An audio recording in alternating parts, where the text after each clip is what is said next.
कैसे हैं आप सब। तो हम बात करने वाले हैं फोर्थ ग्रेड चतुर्थ श्रेणी कर्मचारी भर्ती जो आपका राजस्थान में एग्ज़ाम हुआ था सितंबर में।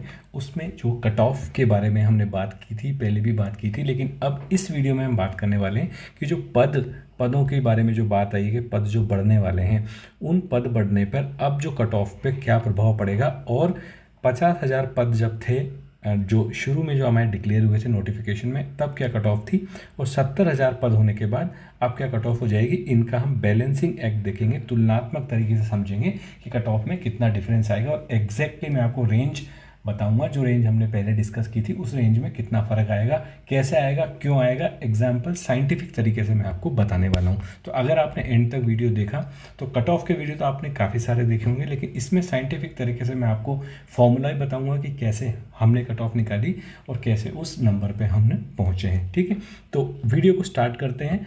वीडियो को स्टार्ट करने से पहले इस एग्ज़ाम का थोड़ा सा ओवरव्यू देख लेते हैं। फर्स्ट टाइम व्यूअर्स जो इस वीडियो को देख रहे हैं, केवल ये उनके लिए है। डेटा मेरे पास जो है वो कलेक्ट किया हुआ है, डेटा वेबसाइट से लिया हुआ डेटा है। आपका जो है टोटल कैंडिडेट्स इस एग्ज़ाम के लिए रजिस्टर हुए थे वो थे अपने 24 लाख। 24 लाख जो आपके थे वो स्टूडेंट्स ने रजिस्टर किया था इस पर्टिकुलर एग्ज़ाम के लिए। और टोटल कैंडिडेट जो अपीयर हुए हैं वो हैं 21.7 लाख। कई लोग फॉर्म भर देते हैं लेकिन अपीयर नहीं होते, तो इसलिए नंबर में डिफरेंस आता है। तो लगभग आपके 22 लाख के आसपास आपके अपीयर हुए थे। जो आपकी जो वैकेंसीज निकल के आई थी वो आई थी 53,749। ये वैकेंसी आपकी इनिशियल लिस्ट में आई थी। मैंने आपको क्लियरली बताया कि 20,000 वैकेंसीज बढ़ने के बहुत ज़्यादा चांसेस हैं। उसके लिए मैंने आपको ट्वीट भी बताया था, उसका मैंने आपको लॉजिक भी बताया था, वो आप जाके वीडियो देख सकते हो। यहाँ पे भी आपको दिख जाएगा और चैनल पे भी आप जाके देख सकते हो कि 20,000 पद बढ़ने के चांसेस हैं। इसीलिए ये तुलनात्मक अध्ययन मैं आपके साथ डिस्कस कर रहा हूँ।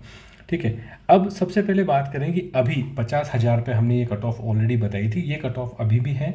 अगर पद नहीं बढ़ते हैं, किसी कारण से 1-2% चांस ऐसा होता है कि पद नहीं बढ़ते हैं, तब जो कट ऑफ है वो वही रहने वाली है जो हमने पहले डिस्कस की थी। वो जो आपकी कट ऑफ है वो है जनरल की आपकी है 75 से 80 मार्क्स, अदर बैकवर्ड क्लास की आपकी है 70 से 75 मार्क्स, शेड्यूल कास्ट की आपकी है 65 to 70 मार्क्स, और शेड्यूल ट्राइब की आपकी 60 से 65 मार्क्स।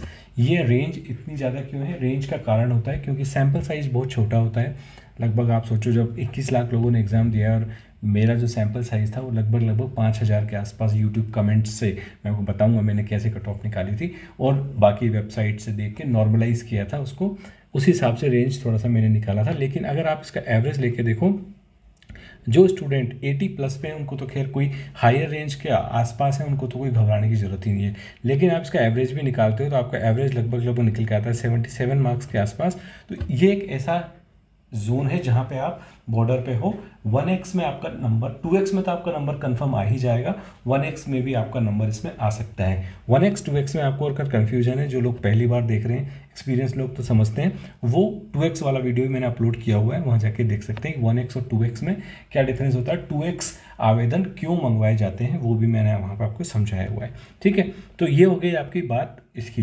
अब बात करते हैं थोड़ा सा केस स्टडी, छोटा सा मैं आपके साथ डिस्कस कर लेता हूँ। बहुत छोटा सा केस है कि जब पद बढ़ते हैं तो कट ऑफ कैसे बढ़ती है। बहुत सिंपल सा एग्जांपल है। आपके मान के चलो कि 100 आपकी वैकेंसीज़ हैं, 100 वैकेंसीज़ हैं जिसकी आपकी किसी भी एग्ज़ाम में अगर निकली हैं, और अगर आपकी 100 लोगों ने अगर एग्ज़ाम दिया है, सोचो मान लो कि 100 ही लोगों ने एग्ज़ाम दिया, इस केस में क्या होगा, जिसने एग्ज़ाम दिया है सबका ही आपका सिलेक्शन हो जाएगा। कई बार आपने देखा होगा कि जो आपकी हॉरिजॉन्टल रिजर्वेशन होता है भूतपूर्व सैनिक वगैरह में, ऐसे कई सारे केसेस हमने देखे हैं कि जितनी सीटें होती हैं लगभग उतने अपीयरेंसेस भी नहीं हो पाते हैं। अगर 5 सीटें होती हैं तो 5 लोग भी नहीं एग्ज़ाम देने आते हैं, तो जो भी एग्ज़ाम देने आते हैं उनका सिलेक्शन हो जाता है। तो वैकेंसी से इसका बहुत डिपेंड होता है कि आपकी कट ऑफ कितनी जाने वाली है। केस 2 की अगर हम बात करें, सपोज फॉर एग्जांपल यहाँ पे ले रहा हूँ मैं वैकेंसी 10, मान के चल रहा हूँ कि 10 एक वैकेंसी, एक छोटा सा मॉडल ले रहे हैं हम, और आपकी ये जो रैंक है first second third fourth rank, ये मेरिट बनाई है, रैंक नहीं है, मेरिट बनाई है। अब डेफिनेटली बात है कि अगर मेरे पास 10 ही सीट है तो मैं कितने लोगों को सेलेक्ट करने वाला हूँ। यहाँ पे मैं सेलेक्ट करने वाला हूँ इन 10 लोगों को। ये मेरी मेरिट बना दी मैंने, और ये 10 लोग जो मार्क्स लेके आए हैं उस हिसाब से मैं उनको सेलेक्ट कर लूँगा। तो लास्ट स्टूडेंट के जो मार्क्स आए वो क्या हो जाएगी, मेरी कट ऑफ हो जाएगी। तो मेरी कट ऑफ क्या हो गई, 70 कट ऑफ इससे निकल के आई है, यानी 70 मार्क्स इसके आ रहे हैं, उसका चयन हो जाएगा क्योंकि मेरे पास 10 सीट हैं। फर्स्ट टॉप 10 से मैं उन 10 सीटों को भर दूंगा।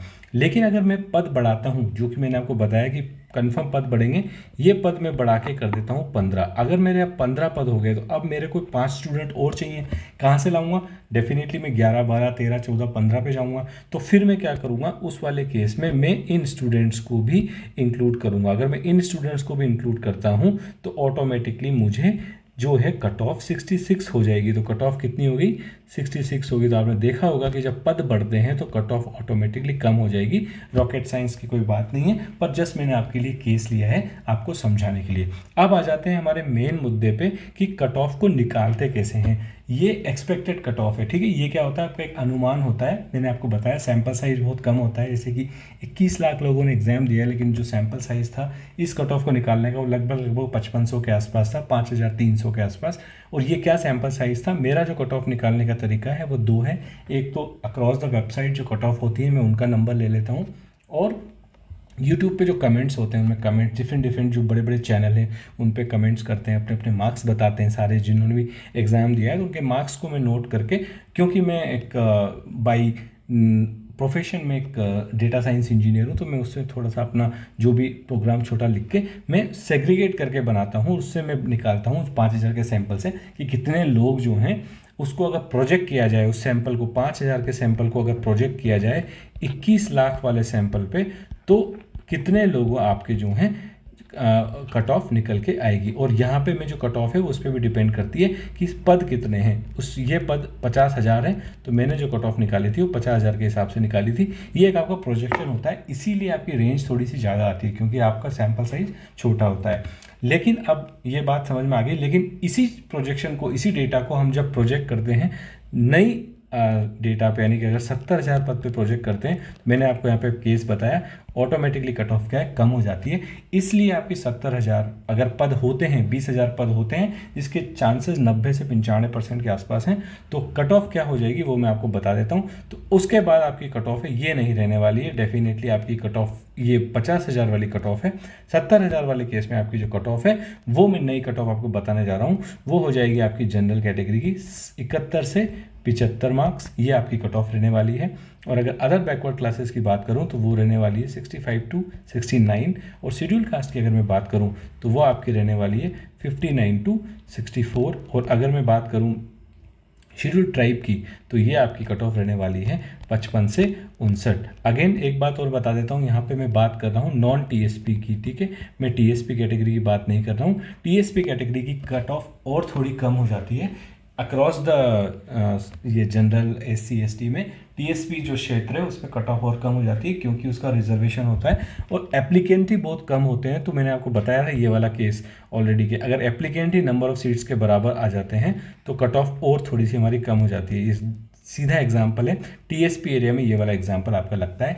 और ये वाला एग्जाम्पल आपका कई बार हॉरिजॉन्टल रिजर्वेशन वाले केस में भी लगता है, भूतपूर्व सैनिक, दिव्यांग वाले केस में, कि अगर आपकी नंबर ऑफ एप्लीकेंट्स के बराबर हो जाती है तो लगभग कट ऑफ 0 ही हो जाती है, मतलब बहुत ज़्यादा कम हो जाती है, ठीक है। तो ये बात आपको समझ में आ गई होगी। और ये एक बात और, यहाँ पे 1x के लिए मैंने कट ऑफ निकाली थी, ठीक है। ये कट ऑफ ध्यान रखना, अगर मैं इस कट ऑफ को 2x पे प्रोजेक्ट करता हूँ तो वो कट ऑफ आपकी वहाँ से 2 से 3 मार्क्स और घट जाएगी। अगर आपको डिटेल में समझना है कि 1x 2x क्या होता है तो मैंने उसका कंप्लीट डिटेल वीडियो बनाया हुआ है, आप वहाँ जाके देख सकते हो। मैंने समझाया भी हुआ है कि 2x को क्यों बुलाया जाता है, दोगुने अभ्यर्थियों को क्यों बुलाया जाता है, उसका क्या कारण है, उन सब चीज़ों को मैंने आपको वहाँ पे समझाया हुआ ढंग से, आप जाके देख सकते हो, ठीक है।